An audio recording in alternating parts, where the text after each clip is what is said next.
Hello，大家好，现在是下午12点55分。有股友就问这只哈大，他就问可以去捞底吗？我们来看一下，今天股价就跌了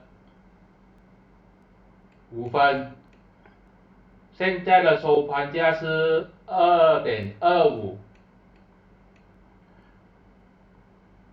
已经是跌破了我之前画的这根支撑线。我上次讲过，跌破这条线的话，短线的交易者可能考虑要暂时的卖出去。现在可以捞底吗？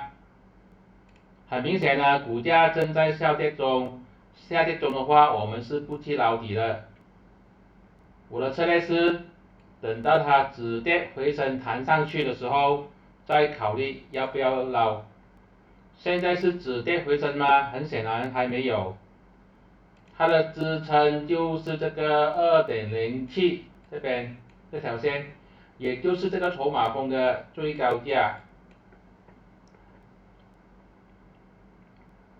如果它有机会回到2.05弹上去啊，这个是可以买入的。无论如何，我们不知道它收盘价是不是也会跌破这个2.27的支撑。如果没有跌破又跳上来的话呢，这样的话也是不用卖出去的。可以看到它这个成交量是蛮稀少呀，这边很多人都在等，所以如果要捞的话呢，也不用太急，就等下先吧。这是我的个人看法，并没有任何的买卖建议，谢谢大家。